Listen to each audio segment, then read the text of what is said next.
Hi guys, so Season 1 build update for Poison Imbued Rogue. So if anyone's following the channel, they'll see that I've put up a couple of videos lately with tier 100 Nightmare clear, along with very consistent Uber Lilith kill. So just wanted to run over the build. What's changed with Season 1 and the build in general. So I guess running over the gear to start with, Disobedience on Helm. Ideally you want rolls like this, so cooldown, poison imbuement, max life, total armor. Disobedience on the helm rather than the amulet. Just because with all the nerfs that have happened to Nightmare Dungeons, I don't find that we need the extra armor, and there'll be a couple of changes in relation to some extra damage reduction. So I find Disobedience here works better than it's than on the neck. Chest piece, Noxious Ice, so up to 29% additional damage or poisoning damage to frozen enemies. Ideal stats on here: DR, total armor, DR to close, and then either DR poison or DR to distant. Either one of them is good. Gloves are running frostbitten, so whenever we throw out grenade skills, we have a chance equal to double our crit strike to freeze them for 2 seconds. The critical strike damage against frozen enemies doesn't count here. Poison damage doesn't crit, so that part of the aspect is wasted. All we're using it for is the instant freeze when those grenades proc.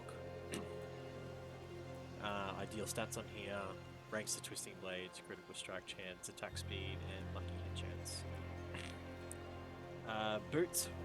Pants, we have a couple of options here with the aspect.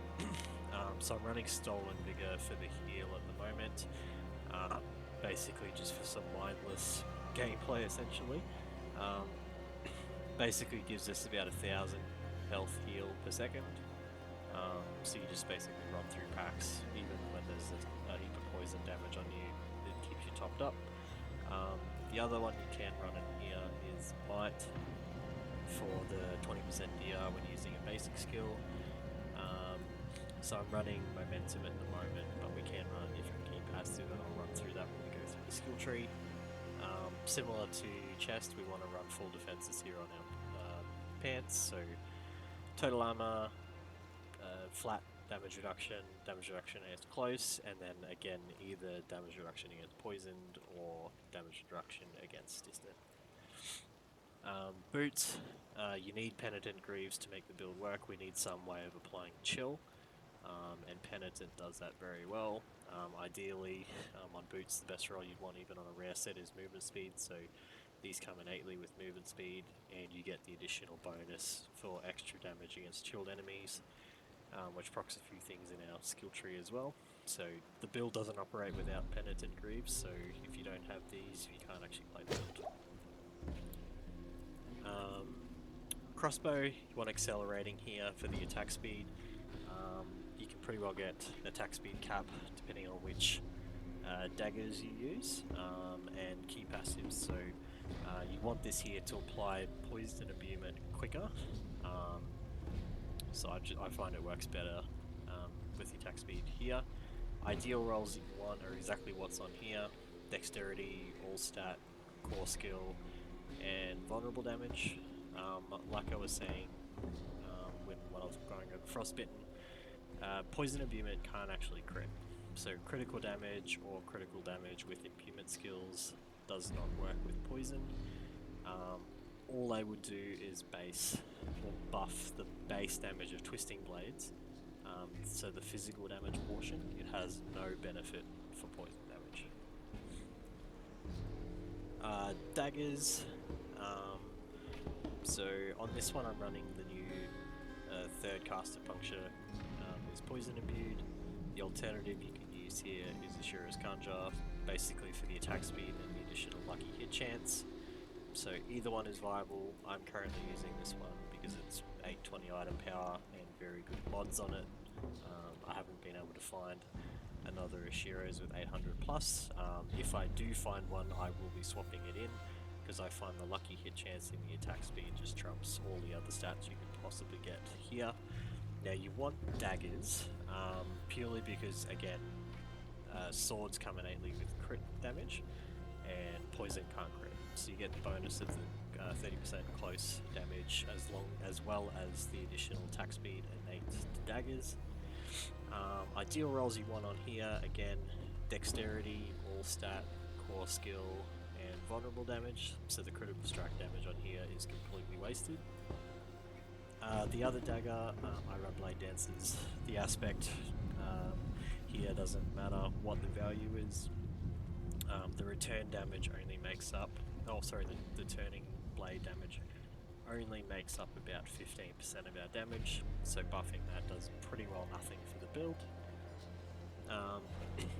Again, on here, dex, all stat, damage to close, and vulnerable damage. So I've got days on here, so not ideal, but basically you want all stats on one of your daggers and your crossbow to hit 630 strength to unlock our 6th Boar's stats. Outside of that, you can run whatever on your second dagger, which is why Ashira's Concha is good, because it doesn't give you any of those additional stats. But you definitely need all stat on one dagger and your crossbow.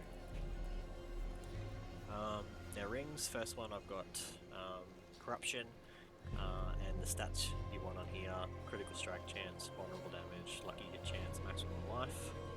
So I have that on both of my rings here. So I run it with corruption for the additional 40% imbuement damage to buff our poison imbuement. In terms of the hearts, I run it with the suppression purely for the damage reduction. The damage when it explodes when you use the subterfuge skill, being in this case Smoke Grenade, does negligible damage, so all we're running this for is the damage reduction. On the other one, I've got Bursting Venoms, basically for the infinite poison imbuement.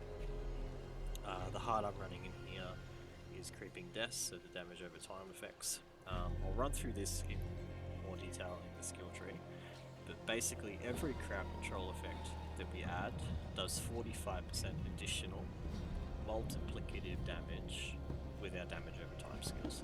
So we've got about 7 in the build, so it effectively ramps, say, 100 poison damage to over 1,400. So it's about a 130 time multiple just with this gem. It's insane. I do have a ring swap. So I use Energizing specifically for the Butcher. So you don't need a secondary ring swap if you don't want to. You can definitely kill Butcher without it. I find the imbuement damage doesn't do anything while he has his barrier up, which may change next week when the patch comes in. So we should be able to apply our damage over time effects through barriers. If that happens, you don't actually need this ring to sort of kill him faster. All this does is help me basically keep our energy up to do the rotation of puncture, twisting blades, puncture, twisting blades. So again, perfect started on this for the build: max life, lucky hit, vulnerable, crit. So like I said, you don't need this one. As long as you've got Bursting Venoms and Corruption, you're good to go. Now on the neck, we're running Umbrus. So critical strikes, or lucky hit, critical strikes and marksman skills have an up to 90% chance to gain a Dark Shroud charge. Now you'll notice we don't have Dark Shroud on our skill bar. This will still proc as we're hitting stuff. So as you can see, lucky hit, crits, which is what we're focusing on with the build. Now with maximum stacks up on here, it also gives movement speed. So you see in here I've got 178%. Now with all the buffs up, I'm virtually running at 200% move speed. So Umbrus here is a massive damage reduction as well as movement speed buff. Now ideal rolls you want on here, you want total armor, ranks to imbuement skills, and either exploit or frigid finesse. And movement, and the fourth slot I guess is flex. I really like movement speed on the neck, again basically to hit that movement speed cap. Energy cost reduction is good. Any other form of damage reduction, whether it's flat DR, DR to close, DR distant, DR poisoning, works. Like I said, I just find movement speed very handy to quickly move around the map, dodge mechanics, dodge bosses. So, like I said, you want percent armor, imbuement skills, and either exploit or frigid finesse. I do have a tank one at the moment. Again, it's really tanky because I haven't been able to find a good neck. This one's got movement speed, flat DR, total armor, DR close. It's a very tanky neck. Basically, I can walk through tier 100 nightmare dungeons without any issues. Now you notice the height I have in both of these launches the stun grenades. So again, on lucky hit chance, so it's only a 20% chance, but with the amount of attack speed and lucky hit chance that we have, these stun grenades go off virtually as soon as we dive into the pack. Now these stun grenades proc the freeze from our gloves. So previously, pre-patch, I was using the key passive for the trap skills to drop the grenades to proc this. Now with the seasonal hearts, we don't need to run that anymore, which frees us up to now take dash to have both of our mobility skills. So I guess good segue to move into the skill tree. So we're running puncture and fundamental puncture again for the guaranteed vulnerable. 5 points in the twisting blades and the improved twisting blades for the days. So this is sorry, I'll go back here. So puncture applies slow, so that's our first crowd control that we're applying to mobs. Twisting blades applies days, so that's our second form of crowd control. Sturdy for the close damage reduction.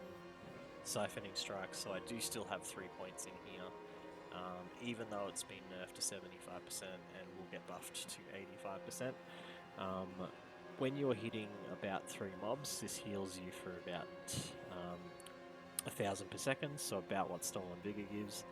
And if you get 5+ mobs, this is probably healing you for about 25% of your health per second.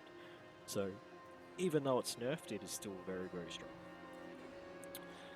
Moving into agility skills, so we take Shadow Step, Enhanced Shadow Step for the additional crit, and I run the stun just to get that additional guaranteed stun. So this is our third type of crowd control against the mobs. So generally you'll Shadow Step onto the elite and then start nuking it. You can see I've got 3 points in the Weapon Mastery here. This is just from the neck. I don't actually run any points in Weapon Mastery anymore. Basically because I don't find with the daggers that it's worth using, but again, I haven't been able to find a good neck to replace this with, so no points into Weapon Mastery. 1 point into dash just to get the skill, just for the mobility. We've got 1 point in concussive, so additional crit when we knock things down. Trick attacks, so when we critically strike a dazed enemy, we knock them down for 5 seconds. Essentially, between the combination of Twisting Blaze, dazing, and this passive here, the bosses or anything that you're sort of hitting with Twisting Blades effectively gets knocked down, gets back up, knocked down, gets back up. So it gets chain knockdown, which gives you the additional crit. I also run Rapid Gambit, so every time we daze an enemy, we reduce our evade cooldown by half a second. So this helps with the mobility as well, and we're Twisting Blades all the time, so we're dazing enemies constantly. Now running into Subterfuge, we're running Smoke Grenade, so this also dazes enemies for a good chunk of time. You can see here it's nearly 5 seconds. And when we Smoke Grenade something, they take 20% multiplicative damage as well. This also has the benefit of proccing our Frostbitten aspect, which launches, it's basically a grenade skill. So when this hits mobs and they're chilled by Penitent Greaves, it essentially freezes them for 2 seconds and starts a CG chain. And I do countering Smoke Grenade just to bring it off cooldown faster, so 25% chance when we're hitting enemies to cool down by 1 second, or 3 if they're vulnerable. Now, virtually everything's vulnerable, so this 12-second cooldown pretty well comes up instantly. So we can almost drop 2 Smoke Grenades on packs, but essentially you want to dash in or Shadow Step in, drop a smoke grenade, and generally if you need a second one, if there's a lot of mobs there, once that 5-second daze duration ends, you can drop another one and stun them again. So Dark Shroud, we don't have this on our skill list, but we do take it to get the additional bonuses. So 8% damage reduction, 5 stacks. It's basically 40% damage reduction. Pretty well up permanently, so it's a huge defensive buff.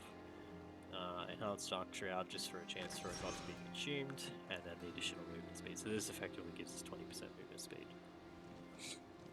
No points into Exploit or Malice. Again, we're doing so much damage, we don't actually need these. The best one in here is Exploit for the multiplicative damage against healthy and injured. Now the reason this is good is if you've got 3 points in here with the neck, it goes up to 18% multiplicative against healthy. Now Poison Imbuement snapshots the damage, so when we hit the mob initially, you stack up the poison and it just basically ticks as though they've been healthy that whole poison duration. Into the imbuement skills, we've got 5 points into poison imbuement. I've got 12 here because we've got points from the helm and the neck giving us extra. This is the bulk of our DPS. And then we come into blended shadow imbuement. So critical strikes, the poison imbued skills deal 75 multiplicative increased poisoning damage. Now, even though this says critical strikes, like I said, it's just poisoning damage. Critical damage does not boost the damage of poison damage, being a damage over time skill. So we still want to stack, as I said, the critical hit chance. So our Twisting Blades is critting as much as possible, because every time it does that, we deal 75% more poison. So running with that theme, we're running with 3 points into Precision Imbuement to buff our imbued skills by an additional 9%. 1 point in Deadly Venom. 3 points into Debilitating Toxins for the damage reduction. This is a huge damage reduction here. I've got 1 point into Alchemical Advantage. Now, if you're running Ashira's Kanja and running it with close quarters combat for the additional attack speed, you're already capped. So if you don't run it with that, or if you do run it with that, you can actually drop the point out of here, and I'll actually suggest putting it into Chilling Weight. So the reason we want to put it here, this movement speed slow actually counts as an additional crowd control effect. So going back to our Creeping Death gem, which deals 45% additional multiplicative damage for every source of crowd control, this movement speed slow actually increases our damage at the top end by an additional 400 or 40x. So it basically goes from that initial example of 100 damage, goes from about 1100 to 1400. So it's almost like a 300% damage multiplier. So it's very strong. Again, like I said, I don't have the right gear to start running this yet, but you can feel free to drop a point out of here and chuck it in Chilling Weight. Frigid Finesse purely because we have the boots, so 15% damage against chilled, but more importantly 30% multiplicative against frozen. Now if you end up getting this on your neck, it'll double to 30% against chilled and 60% to frozen, so it's by far the strongest passive you can get on the neck. Coming into the ultimate tree, 3 points into innovation, so lucky hit 30% chance to gain 8 energy, and alchemical fortune for an additional 15% of non-physical damage. Now basically we have permanent shadow imbuement or poison imbuement, so this is kicking in all the time with all of our skills, basically to help us get our energy regen back. 1 point in Adrenaline Rush and 3 points to haste, again for the additional attack speed while we're below 50% energy, and while we're above it, 15% movement speed. I'm currently running Momentum. Like I said, basically I just want to face roll over the game, so the additional 20% damage, DR, energy generation, and movement speed. You can run close quarters combat. With both of these up, everything's crowd controlled, you get an additional 20% attack speed.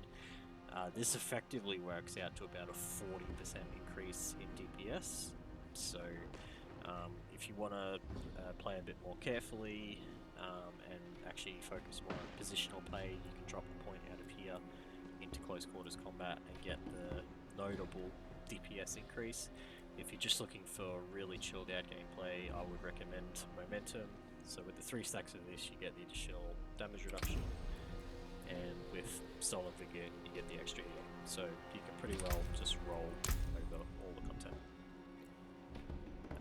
Now Paragon Tree, we've actually got 7 glyphs up and running. Again, I'll have a full build guide in the description. But you want to unlock the boards in this order. So you start with your starting board. We put versatility in here basically to buff our non-core skills, which is essentially poison imbuement by 15%. It buffs the magic nodes, so it's giving us extra armor, strength, things like that. And it's virtually no point waste along the way. So it's really efficient to put versatility in here. Second board, we've got our closer gem, just because we don't take as many magic nodes in this tree. So again, normally we would have closer here, but versatility being another dexterity gem gets more benefit out of the magic nodes that we have here. So this is in Tricks of the Trade. Now we don't take this legendary node anymore, purely because the buff doesn't actually benefit poison imbuement. So previously, when I was running a build that was about 50-50 poison and physical damage, this would buff the physical damage significantly, but because we're now fully invested into poison, we've dropped this legendary node. From here, you actually want to run left to start with and pick up Cheap Shot board.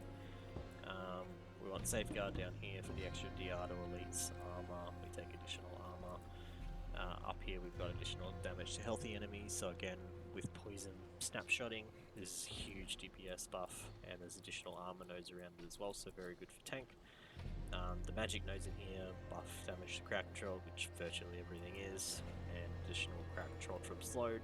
Now puncture slows everything, so again we're getting added benefit from here as well. From here we want to go north into Cunning Stratagem, just for the glyphs nodes. Diminish we're chucking in here to buff our core skill damage along with the additional armor that's in here as well. Now before we come into the next board, we actually want to come back and pick up No Witness board on this side. Now this is because of the ordering boards that they fit in, purely for our rare nodes. So we've got knowledge and training, which give us extra max life and extra flat percent damage. Now this percentage flat damage actually double dips on our poison imbuement, so you get the added all damage to our twisting blade, and then when the poison imbuement procs, it double dips again and does the additional 45% additive damage on top of that as well. In here we put efficacy for the additional potency, and it also buffs the rare nodes, so again that's buffing our maximum life and the percent damage here as well. From here we come back up the tree into our Eldritch Bounty board, and the reason we take this is the least important one to hit on the tree, so you can see it's 630 strength to unlock this one. Gives us 15% imbuement damage, so it's not a huge buff, which is why we want to come down here first and get these more important nodes. Then we come back up here, go up to the glyph socket, Bane goes in here again, we make our way down here to ready supply for more non-physical damage and imbuement skill cooldown, to the legendary node, and then down here as well. So you can notice in here is 620 strength, so it has a fairly high strength requirement and a high dex requirement as well. So again, hitting these nodes isn't as important as hitting this node specifically. From here we then run up and we take our exploit weakness board, just the vulnerable damage in here. So again, with all the nerfs to vulnerable damage, it's harder to stack now, so it's, I don't find it's worth putting this earlier in the tree to get the additional 10%. And our exploit glyph goes in here as well, so again minimal strength input just to unlock the glyph. So other notable notable mentions.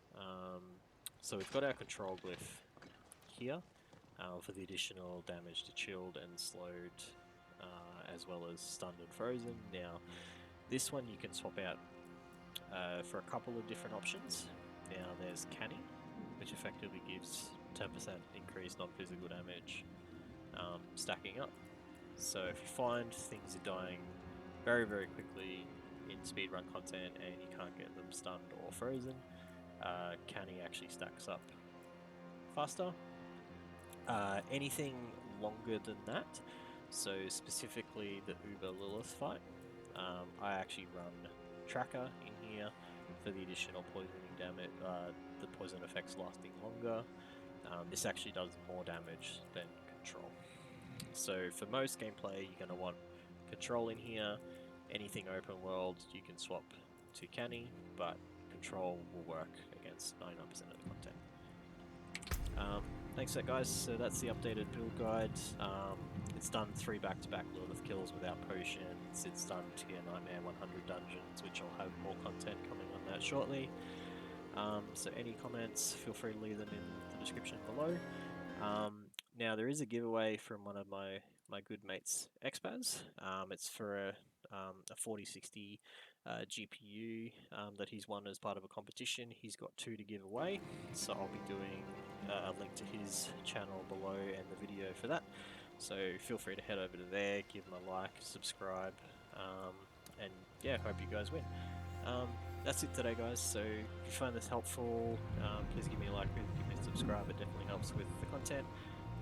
And now that I've got up to 100 and most of the gear, I'll be putting out more tier 100 content. So stay tuned. Thanks, guys.